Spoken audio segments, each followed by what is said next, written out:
Good evening class. एक बार फिर आपके बीच में अवेलेबल हो गया हूँ। जहाँ मैंने कल यात्रा रोकी थी उसी यात्रा को मैं आगे बढ़ा रहा हूँ और 1857 के विद्रोह की बात मैं करने जा रहा हूँ। 1857 के विद्रोह की बात की जाए तो पहला प्रश्न क्या है कि ऐसा कौन सा क्षेत्र था दोस्तों, ऐसा कौन सा क्षेत्र था दोस्तों, है ना, ऐसा कौन सा क्षेत्र था जो 1857 के विद्रोह से प्रभावित नहीं रहा।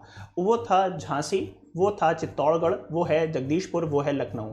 आप जानते हो कि 1857 के विद्रोह की बात की जाए तो झांसी से कौन है, लक्ष्मीबाई।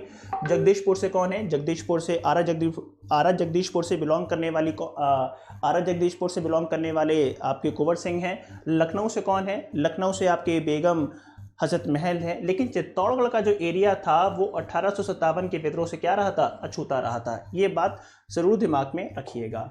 अगला महत्वपूर्ण क्वेश्चन क्या है, अगला महत्वपूर्ण क्वेश्चन ये है कि 1857 का जब विद्रोह हुआ तो 1857 के विद्रोह के समय भारत का गवर्नर जनरल कौन था। उस समय भारत का गवर्नर जनरल कौन था 1857 के विद्रोह के समय।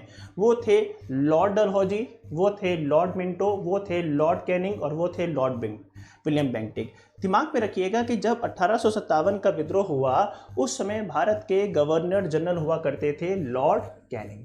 लॉर्ड कैनिंग के ज़माने में ही, लॉर्ड कैनिंग के ही ज़माने में 1857 का क्या हुआ था, ग्रेट रिवोल्ट हुआ। ये बात ज़रूर दिमाग में रखिएगा कि इसी के शासनकाल में हुआ था, ठीक है। और यही है, अगर पूछा जाए कि भारत का अंतिम गवर्नर जनरल ऑफ इंडिया कौन है तो वो लॉर्ड कैनिंग है। और बाद में इसी को भारत का पहला वाइसरॉय बनाया गया था। एक बार सवाल पूछा गया कि भारत का प्रथम वाइसरॉय कौन, लॉर्ड कैनिंग। भारत का अंतिम गवर्नर जनरल ऑफ इंडिया कौन, लॉर्ड कैनिंग। किसके शासनकाल में 1857 का विद्रोह हुआ, लॉर्ड कैनिंग। उससे पहले अगर पूछा जाए कि कैनिंग से पहले हिंदुस्तान में कौन था तो कैनिंग से पहले हिंदुस्तान में डलहौजी नाम का व्यक्ति था जिसने भारत में विलय की नीति या हड़प की नीति का संचालन किया 1848 से लेकर 56 के बीच में।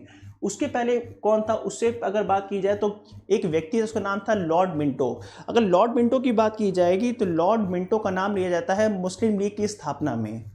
मुस्लिम लीग की अगर बात की जाए ये लॉर्ड मिंटो सेकंड है। लॉर्ड मिंटो सेकंड की अगर बात की जाए तो इन्हीं के शासनकाल में 1906 में जाकर 1906 में मुस्लिम लीग की स्थापना हुई थी। और अगर बात की जाए लॉर्ड विलियम बेंटिक की तो लॉर्ड विलियम बेंटिक जो भारत के प्रथम गवर्नर जनरल हैं, ये भारत के प्रथम गवर्नर जनरल हैं। ध्यान रखिएगा बेंटिक के बारे में कि ये जो थे ये फर्स्ट गवर्नर, जी मतलब होता है गवर्नर जनरल ऑफ इंडिया थे। और यही जो विलियम बेंटिक हैं ये last governor general of Bengal भी हैं। ध्यान रखिएगा कि अगर पूछा जाए कि last governor general of Bengal कौन, William Bentinck. First governor general of India कौन, विलियम बेंटिक। और यही विलियम बेंटिक नाम का व्यक्ति है जिसने भारत में सती प्रथा को राजा राम मोहन रॉय की सहायता से 1829 में समाप्त कर दिया था। तो मुझे लगता है कि सारी बातें आपके दिमाग में रहनी चाहिए, सारी बातें एग्जाम में काम आती हैं, ठीक है। चलिए अगला क्वेश्चन देखते हैं। अगला क्वेश्चन क्या कह रहा है कि वही क्वेश्चन है कि 1857 के विद्रोह के समय भारत का गवर्नर जनरल कौन था। तो आप जानते हो कि 1857 के विद्रोह के समय भारत का गवर्नर जनरल था लॉर्ड कैनिंग। अगला सवाल देखते हैं क्या सवाल है। सवाल वही है। अब देखो 1857 का विद्रोह नहीं दिया, इस बार 1857 के विद्रोह की जगह पे एक वर्ड इस्तेमाल किया, सिपाही विद्रोह। सिपाही विद्रोह, अब जिस स्टूडेंट ने कभी पढ़ा ही नहीं है, जिस स्टूडेंट ने हिस्ट्री पढ़ा नहीं है तो वो समझ ही नहीं पाता है कि 1857 के विद्रोह को भारत के इतिहास में हम सिपाही विद्रोह भी कहते हैं। क्योंकि इसमें जो मुख्य पार्टिसिपेशन था वो किसका था, वो सिपाहियों का विद्रोह, सिपाहियों का था। इसीलिए 1857 के विद्रोह को हम सिपाही विद्रोह के नाम से जानते हैं। ध्यान रखिएगा। और इस समय कौन है, इस समय कोई और नहीं बल्कि लॉर्ड कैनिंग है। और लॉर्ड कैनिंग से पहले कौन था, लॉर्ड डलहौजी हुआ करता था। उससे पहले लॉर्ड हार्डिंग थे और फिर लॉर्ड लिटन थे। भारत के इतिहास में जितना घटिया आदमी लिटन है उतना शायद कोई और नहीं हो सकता। ये एक तरह का वाइसरॉय है, ये सबसे घटिया किस्म का व्यक्ति था, उसका नाम था लॉर्ड लिटन। लिटन के बारे में कभी चर्चा करेंगे कि कैसे भारत में एक बार सूखा पड़ रहा था। 1877 की बात है कि जब भारत में अकाल पड़ा, भारत के लोग भूखे मर रहे थे, तब इस वाहियात किस्म के आदमी ने क्या किया था, इसने 1877 में ब्रिटेन की महारानी का स्वागत करने के लिए दिल्ली में दरबार लगाया, मतलब, और उसमें लाखों रुपए वेस्ट कर दी। एक तरफ भारत के लोग भूखे मर रहे हैं, उनके पास खाने को नहीं है, और इस आदमी को केवल पैसे की बर्बादी करनी थी, महारानी की आवभगत करनी थी। और इस बात का जब हमने विरोध किया तो हमारा मुंह बंद कर दिया, बोला कि अखबार में कोई भी खबर छापोगे तो पहले हमसे पूछोगे, वरना क्यूलर प्रेस एक्ट आया था 1878 में, इसी के शासनकाल में। एक नंबर का वाहियात किस्म का आदमी है। आर्म्स एक्ट लाया था 1878 के आसपास, ये वही आदमी है कि बोला हथियार रख सकते नहीं हो, पता नहीं गोली मार दो हमको तब। हाँ जी। और ये लॉर्ड हार्डिंग सेकेंड हैं। ये लॉर्ड हार्डिंग वो व्यक्ति हैं जिनके शासनकाल में 1911 में क्या हुआ था, 1911 में तीसरा दिल्ली दरबार का आयोजन हुआ था। तो आपको मैं धीमे धीमे सारे कैरेक्टर से परिचित करवाता हुआ चल रहा हूं, ताकि आपके दिमाग में रहना चाहिए, ठीक है। ओह देखिए, 1857 में किसने इलाहाबाद को अपना आपातकालीन मुख्यालय बनवाया। चक्कर क्या है, देखिए हुआ क्या था कि जब सिपाहियों ने 1857 में सैनिकों ने विद्रोह किया, और विद्रोह करने के बाद दिल्ली पर कब्जा कर लिया, तो कई सारे अंग्रेज़ों को खदेड़ दिया गया। और जब अंग्रेज़ों को खदेड़ दिया गया दिल्ली से, तो ये सब भाग के कहाँ पहुँचते हैं, इलाहाबाद पहुँचते हैं, और इलाहाबाद को अपना तत्कालीन सेंटर बनाते हैं। और ये किया था लॉर्ड कैनिंग ने, क्योंकि उस समय भारत का गवर्नर जनरल ऑफ इंडिया कौन था, लॉर्ड कैनिंग। लॉर्ड कैनिंग भाग के पहुँचते हैं, इलाहाबाद पहुँचते हैं, और इलाहाबाद पहुँचने के बाद में ये विद्रोह को दबाने की कोशिश करते हैं। और बाद में लॉर्ड कैनिंग ने जब विद्रोह को समाप्त कर दिया, तो विद्रोह को समाप्त करने के बाद में ब्रिटेन की महारानी का जो घोषणा पत्र है, जिसको हम 1858 का भारत शासन अधिनियम कहते हैं, उसको 1 नवंबर 1858 को इसी इलाहाबाद में एक जगह है मिंटो पार्क, इलाहाबाद के मिंटो पार्क में पढ़कर सुनाया था कि देखो कि भारत की सत्ता जो है वो ब्रिटिश ईस्ट इंडिया कंपनी के हाथ से निकल के जाके अब ब्रिटेन की महारानी के हाथ में जाएगी। इस तरह की घोषणा जो हुई थी वो 1 नवंबर 1858 को इलाहाबाद के मिंटो पार्क से किसने की थी, लॉर्ड कैनिंग ने की थी, ठीक है। और आज जिसको आप इलाहाबाद कहते हो, वो उसका वर्तमान नाम चेंज हो गया है, वर्तमान नाम इसका प्रयागराज हो गया है। इसीलिए कभी कभी प्रयागराज शब्द दे देगा तो परेशान मत होना, क्योंकि इलाहाबाद और प्रयागराज क्या है, केवल एक ही चीज़ है, ठीक है। दूसरी बात यह है कि अगर आपको सेशन अच्छा लग रहा हो तो प्लीज़ लाइक कर दीजिएगा, कमेंट करिएगा कि आपको जो भी बात लगती है कमेंट करके बताइएगा। एंड मोस्ट इंपॉर्टेंट ये है कि चैनल को सब्सक्राइब कर लीजिएगा एंड प्लीज़ शेयर कर दीजिएगा। शेयर करना ज़रूरी है, शेयर इज़ केयरिंग, थोड़ा सा शेयर कर दीजिएगा, अच्छा रहेगा।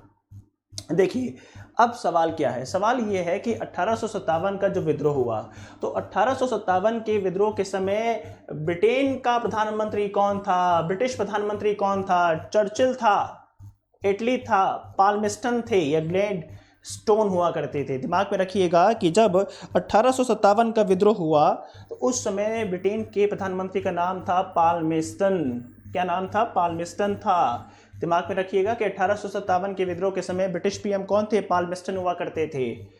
भारत की आज़ादी के समय जब 1947 में भारत की आज़ादी हुई, उस समय ब्रिटेन के पीएम कौन थे, क्लेमेंट एटली हुआ करते थे, लेबर पार्टी के मेंबर थे ये।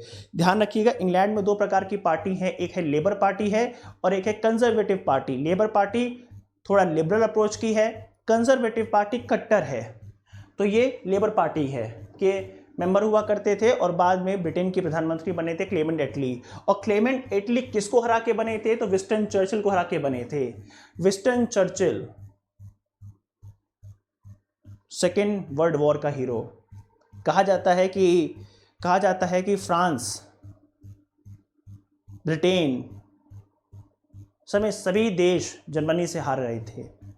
फ्रांस तो लगभग आत्मसमर्पण करने जा रहा था, बेल्जियम ने कर दिया था, और इंग्लैंड भी, वो रात हमको अभी भी याद है कि जब इंग्लैंड भी आत्मसमर्पण, या कहीं यूँ कहें कि वो आत्मसमर्पण ही कहा जाएगा कि वो आत्मसमर्पण करने की बात कर रहे थे या फिर बातचीत करने की बात कर रहे थे, तो विंस्टन चर्चिल को संसद में जाना था।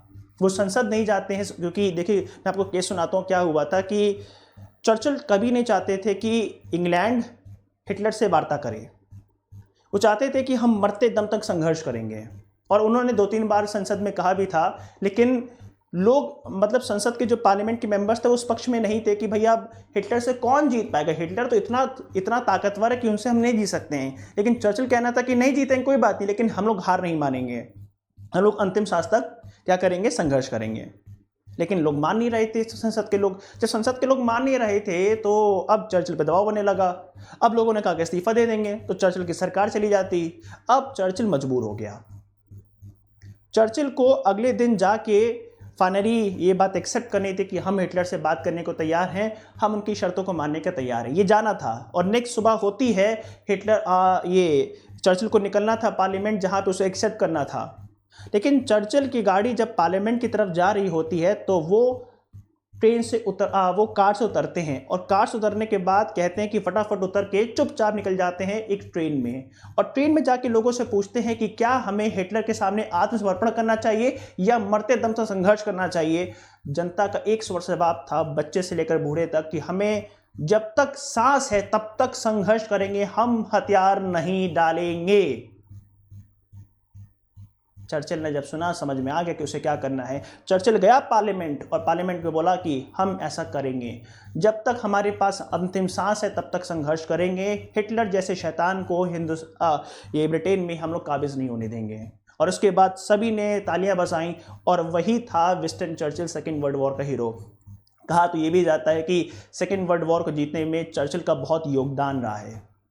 और उसी चर्चिल को परास्त करने वाला कौन था? क्लेमेंट एटली था 1945 में, जब भारत की आज़ादी हुई है। ठीक है, आगे चलते हैं। अगला क्वेश्चन क्या कह रहा है? अगला क्वेश्चन क्या कह रहा है कि 1857 से संबंधित कौन सा व्यक्ति नहीं है? कोई मतलब का नहीं है। हाँ, अभी देखिएगा कि ये क्वेश्चन क्या पूछ रहा है कि 1857 का विद्रोह किस कारण से असफल हो गया। ये भी क्वेश्चन आता है, किस कारण से असफल हो गया? हिंदू मुस्लिम एकता कमी? नो। किसी समान योजना और केंद्रीय संगठन की कमी? इसके प्रभाव को सीमित क्षेत्र, जमींदारों की सहभागिता ने? ध्यान रखिएगा कि जवाब होगा बी वाला, समान योजना और केंद्रीय संगठन की कमी। एक बात बताइए, क्या 1857 के विद्रोह तक आते आते हिंदुस्तान क्या क्षेत्र में नहीं बटा था? झांसी की रानी को केवल झांसी से मतलब है, अवध वालों केवल अवध से मतलब है, कानपुर वालों को केवल कानपुर से, सबको अपने अपने से मतलब है। जब आपको अपने अपने से मतलब है तो क्या इनमें आपस में कोई समान योजना होगी? नो। जब सबको अपने अपने से मतलब है तो क्या कोई केंद्रीय संगठन होगा? नो। इसीलिए विद्रोह क्या हो गया था? फेल हो गया। वही सारी बातें हैं कि 1857 का विद्रोह, जिसको आप भारत की आज़ादी की पहली लड़ाई कहते हो, जैसे सिपाही विद्रोह कहते हो, वो असफल क्यों हुआ? ये असफल हुआ था, भारतीय सिपाहियों में उद्देश्य की एकता की कमी थी। प्रायः भारतीय राजाओं ने ब्रिटिश सरकार का साथ दिया। ब्रिटिश सिपाही कई अच्छे सुसज्जित और संगठित थे, या फिर डी कह रहा है सभी। ध्यान रखिएगा, जवाब क्या होगा? डी जवाब होगा। सभी के सभी स्टेटमेंट सही है, किसी में कोई समस्या नहीं है। भारतीय सिपाही में उद्देश्य की एकता की कमी थी, कोई सामान्य उद्देश्य नहीं था, कोई केंद्रीय संगठन नहीं था, क्या करना है क्यों करना है कुछ नहीं पता था, बस अंग्रेजों को मारना है। समझ में आ गया? तो उद्देश्य की कमी थी। प्रायः भारतीय राजाओं ने ब्रिटिश सरकार का साथ दिया। ग्वालियर के सिंधिया जाके मिल गए थे, राजस्थान का बहुत सारा इलाका तटस्थ रहा, बोला हम विद्रोह से क्या मतलब है, सबके सब चुप हो गए थे। और तीसरी बात, ब्रिटिश सिपाही जो थे वो काफ़ी प्लांट थे, उनके पास हथियार काफ़ी प्लांट थे, इसीलिए सारे के सारे फैक्टर्स रिस्पॉन्सिबल है, जिसकी वजह से 1857 का विद्रोह क्या रहा? पूरी तरीके से सफल हो गया। मज़ा आ रहा है पढ़ने भाई? कहानियाँ, किस्से, है ना, टॉपिक सब समझ में आ रहा है ना? इस चीज़ को आगे मैं कंटिन्यू कर रहा हूँ। ठीक है,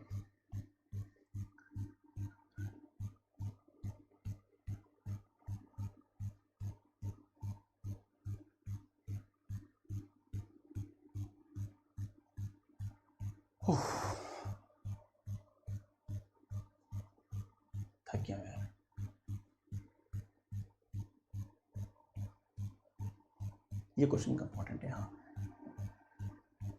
ये क्वेश्चन काफ़ी इंपॉर्टेंट है कि आधुनिक इतिहासकार जिसने 1857 के विद्रोह को आज़ादी की पहली लड़ाई, फर्स्ट वॉर ऑफ इंडिपेंडेंस किसने कहा? मजूमदार ने कहा, एसएन सेन ने कहा, वीडी सावरकर ने कहा, अशोक मेहता ने कहा। दिमाग में रखिएगा कि 1857 के विद्रोह को आज़ादी की पहली लड़ाई कहा है किसने? कहा है वीडी सावरकर ने। विनायक दामोदर सावरकर ने बोला है कि ये आज़ादी की पहली लड़ाई हुआ करती थी। ये बात ज़रूर दिमाग में रखिएगा। यही बोले हैं फर्स्ट वॉर ऑफ इंडिपेंडेंस, आज़ादी की पहली लड़ाई।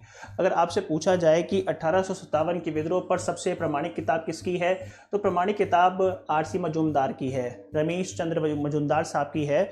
इन्होंने किताब लिखी थी, है ना, द सिपाही मिठुनी एक नाम किताब लिखी थी। उसमें इन्होंने कहा था कि 1857 का विद्रोह ना तो पहला विद्रोह है, ना तो राष्ट्रीय विद्रोह है, और ना तो पहला है ना तो राष्ट्रीय, ऐसे कुछ स्टेटमेंट उनका है। किसका? आपके आरसी मजूमदार साहब का। और 1857 के ऊपर सरकारी किताब कौन सी है? तो 1857 के ऊपर जो सरकारी किताब लिखने वाले हैं वो प्रोफेसर एसएन सेन हैं, जिन्होंने किताब का नाम लिखा था 1857 का विद्रोह। ठीक है, ये बात ज़रूर दिमाग में रखिएगा कि प्रोमिनेंट किताब है मजूमदार साहब की, ठीक है, उसके बाद में सरकारी किताब एसएन सेन साहब की है, और सावरकर साहब की जो किताब है वो है the first war of independence है। ठीक है, किसने 1857 के विद्रोह को आज़ादी की पहली लड़ाई कहा? तो आपको पता ही है, वीडी सावरकर साहब ने कहा है कि ये आज़ादी की पहली लड़ाई है। अब अगला क्वेश्चन देखिए कि भारतीय स्वतंत्रता आंदोलन या फिर नेशनल मूवमेंट का सरकारी इतिहास कौन है? देखिए, नेशनल मूवमेंट का सरकारी इतिहासकार कौन है? मजूमदार साहब हैं, ताराचंद जी हैं, वीडी सावरकर हैं, एसएन सेन हैं। तो मैंने बताया था कि सरकारी इतिहास कौन है? सरकारी इतिहासकार हैं आपके एसएन सेन। ये बात ज़रूर दिमाग में रखिएगा, एसएन सेन आपके सरकारी इतिहासकार हैं। देखिए, एक क्वेश्चन आपसे पूछा गया है कि 1857 का विद्रोह हुआ, उस 1857 के विद्रोह पर सबसे पहले किसने कलम चलाई? सबसे पहले कलम किसने चलाई है? 1857 के विद्रोह पर किसी भारतीय ने सबसे पहले कलम चलाई है, तो वो सैयद अहमद खान है, वो वीडी सावरकर हैं, वो बंकिम चंद्र चटर्जी हैं, ये उपयुक्त में से कोई नहीं है। तो दिमाग में रखिएगा कि इस घटना के ऊपर सबसे पहले कलम चलाई किसने? इस घटना के ऊपर सबसे पहले कलम चलाई है सर सैयद अहमद खान ने। सर सैयद अहमद खान ने किताब लिखी है, उस किताब का नाम है असबाब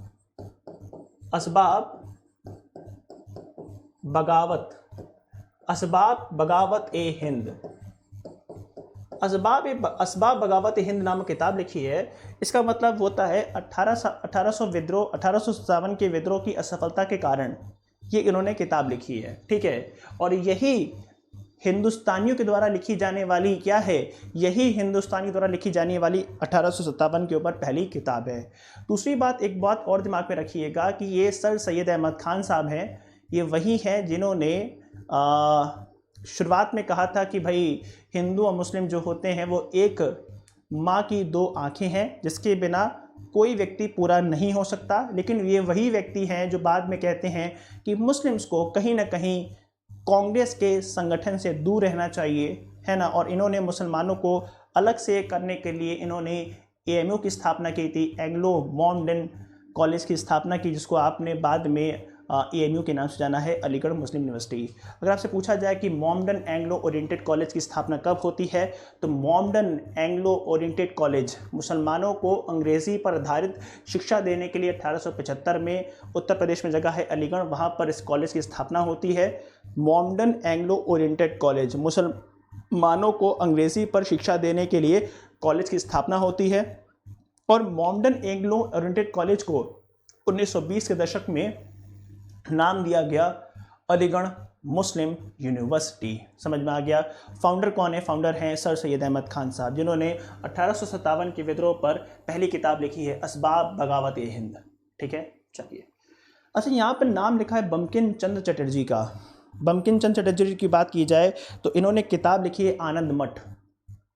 इन्होंने जो बंगाल में सन्यासी विद्रोह हुआ था, तो बंगाल के सन्यासी, मैं बता देता हूँ आपको। देखिए, क्या हुआ था कि बंगाल में आप जानते हो कि जब अंग्रेज़ों ने बंगाल पे कब्ज़ा किया तो बंगाल में करीबन 1765 से 1760 ये इस दौर में, इस पूरे दौर में क्या हुआ था, सन्यासी विद्रोह हुआ था। और जब सन्यासी विद्रोह हुआ था जिसमें किसानों ने भी साथ दिया था सन्यासियों का, तो इस विद्रोह के ऊपर बाद में जाकर बंकिम चंद्र चट्टोपाध्याय ने अपनी किताब आनंद मठ में इस पूरे मामले का जिक्र किया था। और इसी किताब में, आनंद मठ नाम की किताब में, उन्होंने एक संगीत भी लिखा है और वो है वंदे मातरम। कई बार सवाल पूछता है कि वंदे मातरम की रचना किसने की है? बंकिम चंद्र चटर्जी ने साहब ने की है। किस किताब में की है? आनंद मठ में की है। आनंद मठ का संबंध किस विद्रोह से है? सन्यासी विद्रोह से है। ये बात पूरी समझ में आ रही है आपको? ठीक है। और बाद में बंकिम चंद्र चटर्जी के विचारों से प्रभावित होकर एक बहुत बड़ा क्रांतिकारी संगठन बना था और उस क्रांतिकारी संगठन का नाम था अनुशीलन समिति। कभी मैं क्रांतिकारी के ऊपर लेक्चर लूंगा तो मैं बताऊंगा कि अनुशीलन समिति क्या है। देखो, अनुशीलन समिति एक क्रांतिकारी संगठन था। आपको पता होगा या सुना होगा कि एक वाइसरॉय हुआ करते थे, हार्डिंग एक बार कलकत्ता से जब दिल्ली आ रहे थे 1912 में, तो इनकी बग्गी पर बम मार दिया था। तो बम मारने वाले कौन थे? बम मारने वाले इसी अनुशीलन समिति के क्रांतिकारी मेंबर्स थे जिन्होंने बम मारा था। ठीक है। और इसी अनुशीलन की बात की जाए तो इसके संस्थापक सदस्यों में जतेंद्र नाथ मुखर्जी हैं, है ना, जतेंद्र नाथ मुखर्जी हैं और तमाम लोग हैं। ठीक है। दूसरी बात यह है कि इसी अनुशीलन समिति का मतलब होता है, अनुशीलन का मतलब ही होता है अनुसरण करना, किसी को फॉलो करना। तो किसको फॉलो करना? बंकिम चंद्र चट्टोपाध्याय के क्रांतिकारी विचारों को फॉलो करना। और इसी संगठन से एक और संगठन निकल कर आया, उसका नाम था युगांतर। ये सब आप पढ़िएगा, ये जब आप पढ़िए, क्वेश्चन करवाऊंगा तो पता चलेगा। युगांतर, युग में अंतर लाने के लिए एक समाचार पत्र चलाया गया, उसका नाम था युगांतर। लेकिन समाचार पत्र इतना ज़्यादा पॉपुलर हो गया था कि इसी नाम पर एक क्रांतिकारी संगठन और बना, उसका नाम था युगांतर पार्टी था। तो इसके ऊपर हम चर्चा करेंगे कल के क्लास में, क्योंकि आज के सेशन हम यहीं पे ओवर करना चाहेंगे क्योंकि थोड़ा समय हो रहा है। ठीक है। तो इस तरीके से आज ये मैंने काफ़ी सारी बातें की हैं, इस पे बहुत सारी बातें बाकी हैं, शेष हैं। सेशन अगर पसंद आ रहा हो दोस्तों तो आप चैनल को लाइक कर सकते हो। डिस्क्रिप्शन बॉक्स में नंबर दिया होता है, कोई समस्या होती है तो आप जो है मुझे मैसेज भी कर सकते हो। नीचे डिस्क्रिप्शन बॉक्स में नंबर दिया हुआ है, केवल व्हाट्सएप पे मुझे मैसेज कर सकते हो और टेलीग्राम पे जुड़ सकते हो। ठीक है। बाकी नोट्स मैं कुछ प्रोवाइड करता हूँ, है ना, कुछ पेड होते हैं तो आप कुछ वो भी देख सकते हैं, आप मेरे नोट्स देख सकते हैं। ठीक है। तो ये सब प्रक्रिया है। तो बाकी आप इस चैनल को प्रसार करते रहिए, पढ़ते रहिए। ऑल द बेस्ट, है ना। बस ध्यान रखिएगा कि जब आपको आगे बढ़ना होता है ना तो बहुत मेहनत करनी होती है, और जब मेहनत करनी होती है तो मेहनत करने से जी मत चुराइएगा, क्योंकि आज का किया हुआ परिश्रम कल आपको सुकून से जिएगा। क्योंकि अगर आज का वक्त निकल जाएगा दोस्तों तो कल वो वापस नहीं आएगा। कोशिश कीजिए कि आज आप क्या बेस्ट कर सकते हो, आज से जो बेस्ट कर सकते हो अपने जीवन में वो सब करने की कोशिश कीजिए। पढ़ना शुरू करिए और जितना हो सकता है उतना बेहतर करने की कोशिश शुरू कीजिएगा। तो इन्हीं विचारों के साथ में आज की जो क्लास है यहीं पे एंड कर रहे हैं। मुलाकात करेंगे कल, तब तक के लिए thank you so much, bye bye. Please channel को लाइक कर लीजिएगा, सब्सक्राइब कर दीजिएगा, कमेंट कर दीजिएगा एंड प्लीज़ सब्सक्राइब जरूर कर लीजिएगा। Thank you so much, bye bye, take care and share कर दीजिएगा, बाय।